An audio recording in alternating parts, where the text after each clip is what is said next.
Hey YouTube, it's Petey Two Fingers. So I'm in the middle of kind of playing around with some new options for a wet, dry, wet rig. I'm trying some stuff out. And I'm making this video kind of like taking notes for myself. So the first thing that I had done was tried this Tom Scholz Rockman guitar Ace, it's called. And I know people really don't like that circuit. They say how horrible it is. Anyway, I'm running it um, into a Class D amp with a Fender speaker. And I really, really like the tone. Like, it's doing exactly what I want it to do. Now, I had also ordered a Friedman beod to try that out. The the clips that I had heard of it are guys playing it into guitar amps. Um, I don't know how Pete Thorne did his demo. I'd like to look into that because I heard his demo, and man, it sounds really good. Pete Thorne's demo sounds fantastic. Anyway, running that beod right into the amp. It's a very good tone. It really is. It's just I like the Rockman better for what I want. I want to have the most amount of the guitar's natural tone come through as possible, and the gain. When I adjust the gain on the beod, it's either not enough or it's like overpowering, and you don't have any of that feel or sound of the guitar. It's just like a really good, sweet distortion sound. And on this particular rig, what I'm experimenting with here, it's not going to do it.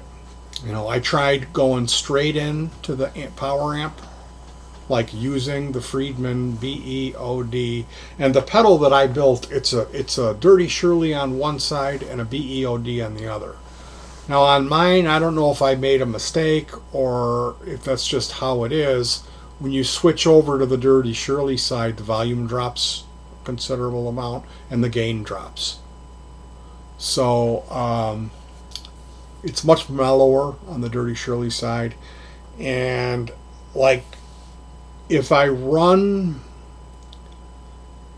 that Friedman pedal through the Rockman,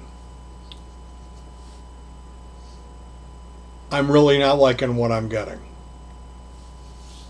Maybe if I were to reverse the order of it and put the Rockman first and then the Friedman. But I didn't think to try that. I should try it. I think what I'm going to do is I'm just going to run the Rockman. The Friedman pedal is going into my collection. I got to put some knobs on it. Right now it's got a hodgepodge of knobs. Anyway, the other thing that I'm doing is building a new amp from scratch, and that's going to have a Marshall 1992 superbass preamp. I'm going to put that in front of that. So yeah, the idea is try that Friedman pedal going into the 92 Marshall superbass preamp, feeding into the Class D amp, into that same Fender speaker. I've got how the whole rig actually works is the Zoom G3, excuse me, has like the Alien amp, some of these things, even the orange amp with the overdrive on it is really a high gain sound, and it's really clean, like the noise gate. There's wonderful reverbs and delays in there. The spring reverb it drips. It's just a incredible, the best spring reverb simulation I've ever run into. is in that zoom. It's like a legit spring reverb. And I was really surprised about these zooms, how good they are. I can't speak for the newer model. I heard that the G3N that they came out with was crippled. Like they had this G3 and it kind of sucked. It was 3 at once, and then nobody was buying it, so then they changed the firmware and made it 6 at once by a firmware change. How do you like that? And so there was really no reason why you would buy their flagship for like $400. You just buy this G3 because it was 6 at once and it had stop switches on it and an XLR out and pretty much everything you would want. So I got one used with the expression pedal. I paid $109 for mine with a power supply and an expression pedal and the cable, the expression pedal cable. So running that as the main thing and having a pair of 8-inch PA speakers on a Class D stereo amp, I'm getting really good sound with that. Now I thought I had run this other cabinet, which was I was splitting the signal coming out of an EQ pedal. So the G3 comes out, goes to this EQ. I split the signal and send one channel to one amp and the other channel to the PA. Well, instead of running that one amp, I thought, why not use this Fender speaker and that Volvo amp and have like an all analog center channel to have all the like high end or whatever I'm missing by going through this modeler, to have something consistent. Basically, I've always wanted a wet rig, and I saw Steve Stevens' rig rundown, and I couldn't believe how good his tone was. So that's what I want to try here, and I need something in the middle that's going to go from clean to overdrive to dirty, but I don't want it really like unbelievable high gain because I've already got that on the other two speakers. I've got that sound. So what I want is have a little bit more definition and retain a little bit more of the guitar's natural quality. So the first idea was that Friedman beod into the Volvo amp. And in the meantime of waiting for parts to arrive for that, I dug out my Rockman because I had used that years ago, like 2 years ago. I used it one day. I unplugged the Zoom and I just went into this Rockman and went into the Volvo amp, and man, it sounded, I loved how it sounded. Like it really sounded good. So yeah, I found that thing, dug it out, and right now, if we're going to go out, that's what I'm going to bring. And I'm not going to have a pedal in front of it. So, the Friedman beod does not have a buffer, and it does squeal if you turn it all the way up. And I put shielded cable on it.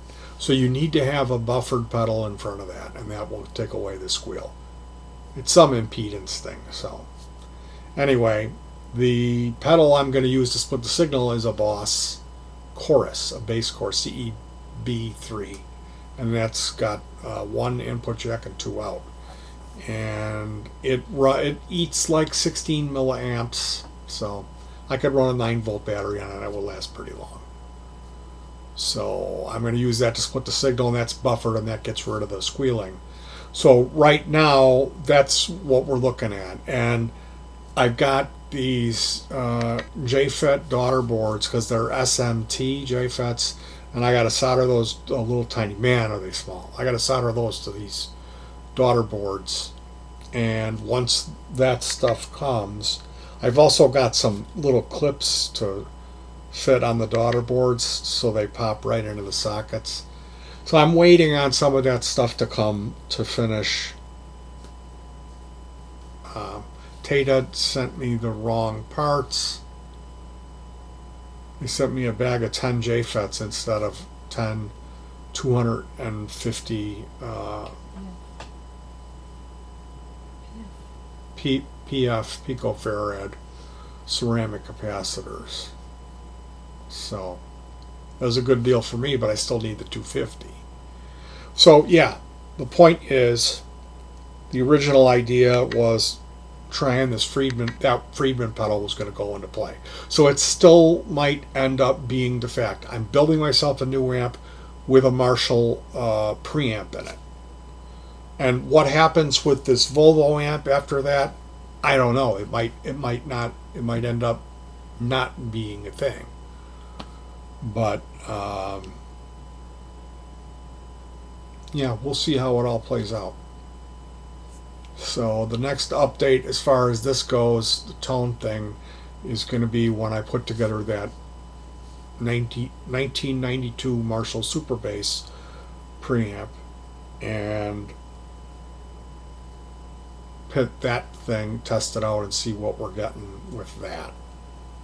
That should be cool. I got 4 18653, 4 3-banger battery packs, which gives 24 volts,